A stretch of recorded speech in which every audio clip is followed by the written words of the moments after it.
Bonjour et bienvenue sur la formation Blender. J'espère que vous allez bien. Alors aujourd'hui, nous allons parler du node map. Ce node est vraiment très utile lorsque vous faites rentrer des valeurs sur un nœud et que votre valeur soit trop grande parce que ce nœud n'accepte pas les valeurs les plus grandes. Donc avec le node map, vous allez faire des calculs pour diminuer vos valeurs. Donc, pour cela, vous allez venir, par exemple, je vais vous donner un exemple assez simple. Donc, comme je lâche ici, donc je peux le mettre à côté. Donc, pour cela, on a quelque chose, j'ai mis une couleur au rouge, et donc j'ai mis juste, ça permet juste de faire la couleur ce nœud. Maintenant, moi, j'ai une valeur ici. Donc, dans valeur ici, quand j'augmente, ça s'arrête à 2. Et quand je diminue, ça s'arrête à 2, ça s'arrête à 0. Donc, ça va entre 0 et 2. Maintenant, vous voyez, j'ai une valeur de 10. Mais quand je mets ici, j'obtiens j'obtiens quelque chose que le nœud ne peut que s'arrêter à 2. Mais j'ai mis une valeur de 10. Or, maintenant, là, je suis contre l'entrée parce que quoi? Je ne peux pas aller au-delà. Donc, comme vous le voyez, je ne peux pas aller au-delà. Sinon, la couleur que vous allez obtenir deviendra maintenant de la lumière. Donc, pour cela, pour diminuer la valeur par exemple, je vais mettre un ici. Donc, pour diminuer la valeur de 10 à une valeur de 1, il faudra que vous faites une opération. Vous savez que si vous divisez 10 par 10, ça va donner 1. Alors, nous voulons faire cette opération pour avoir cette valeur. Donc, c'est là où vous allez, par exemple, utiliser le node qu'on appelle le node map. Et là, je code ici. Et là, je vais le mettre sur valeur. Et là, je vais obtenir le même résultat que quand je mettais un ici. Alors, ça, c'était juste l'exemple pour vous les expliquer. Donc, je vais créer un nouveau projet pour vous les expliquer dans les détails. Alors, une fois que nous sommes ici, je vais créer un plan pour se repérer. Donc, je fais S. Et une fois que vous avez fait S, nous allons passer en rendu. Et là, nous allons venir dans Shader et nous allons aussi passer en rendu. Et maintenant, une fois que vous avez fini ici, je vais venir ici. Donc, je vais venir sur New. Et là, une fois que j'ai cliqué sur New, vous voyez bien ici, je vais mettre une couleur. Donc, je vais mettre une couleur auquel moi-même je peux régler l'adoucissement. Donc, je vais adoucir la couleur moi-même. Donc, si par exemple je mets ici, je veux adoucir cette couleur, vous allez venir dans Add et vous allez venir prendre le node qu'on appelle le Saturation. Une fois que vous avez fait, vous allez coller couleur avec émission et là, vous avez changé la couleur de votre objet. Alors, ici, bon, vous allez mettre une couleur auquel vous pouvez régler la saturation, adoucir votre couleur si vous le voulez ou encore diminuer un peu. Donc, si je veux l'adoucir, je mets à fond. Donc, vous aviez ici le HSV qui va vous permettre, donc je mets ça à fond pour changer de couleur. Donc, HSV, c'est vraiment utile quand vous voulez changer de couleur. C'est ici. Alors, nous avions une valeur pour la luminosité de notre couleur. Donc, nous avons une valeur de 2 à 10. Donc, par exemple, si moi, je vais faire rentrer une valeur de 10. Donc, si j'essaie de faire rentrer une valeur de 10, donc, je vais venir dans Input et je prends valeur. Et dans valeur, je mets ici une valeur de 10. Et là, vous voyez bien que votre couleur devient plus lumineuse. Maintenant, si par exemple ici, comme vous le voyez, je vais faire rentrer, donc je vais transformer mon disque là à une valeur de 2. Donc pour cela, il va falloir que vous faites un peu d'opération. Donc, vous pouvez faire de multiplication, mais je vais juste commencer par exemple, si je mets 20.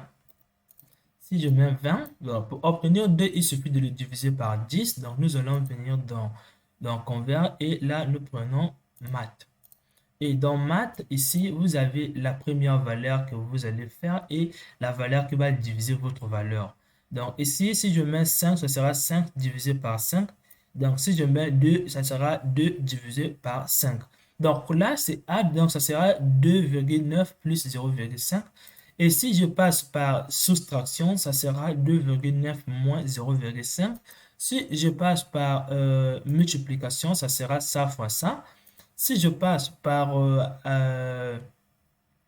par division ici, je vais faire ça là, la valeur d'en haut divisé par la valeur d'en bas.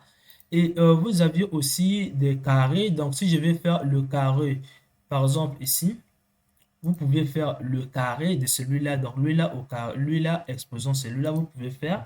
Vous avez aussi le log de ce que vous pouvez obtenir. Donc, vous pouvez faire le log de ce que vous pouvez obtenir.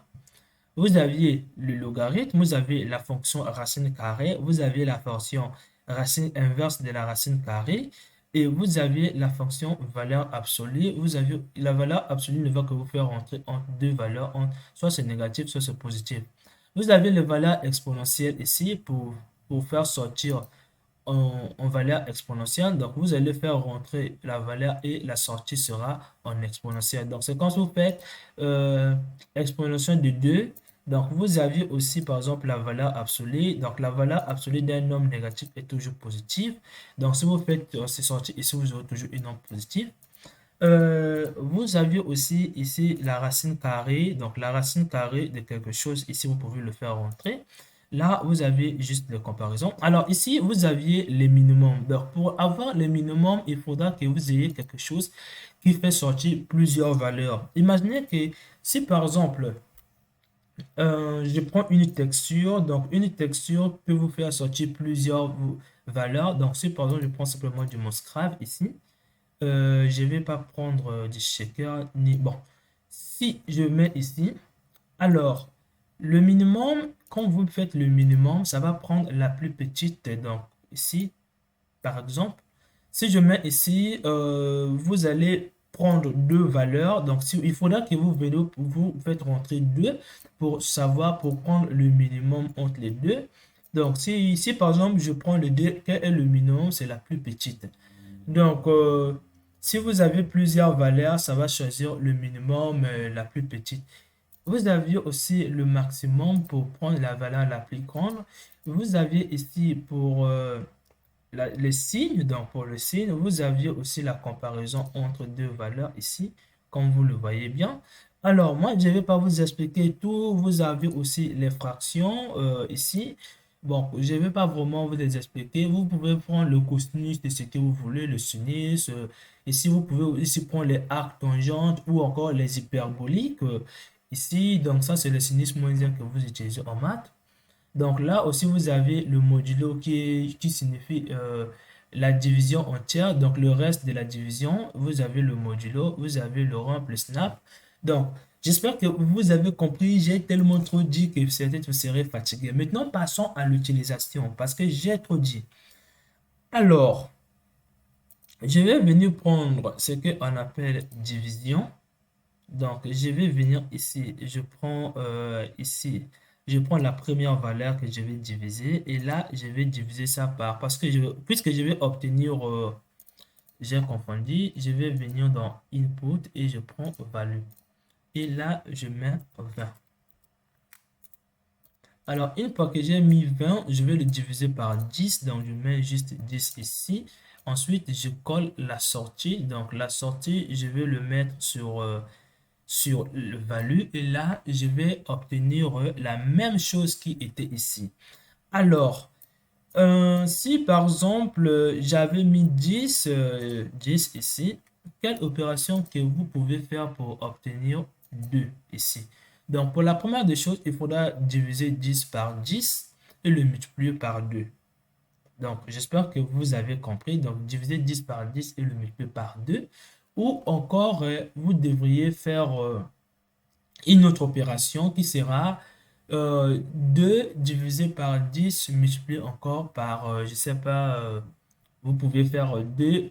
Bon, je sais pas, moi je vais prendre juste quelque chose. 10 divisé par 10 multiplié par 2. Donc pour cela, je vais le diviser par 10, j'ai 1, donc j'ai une valeur.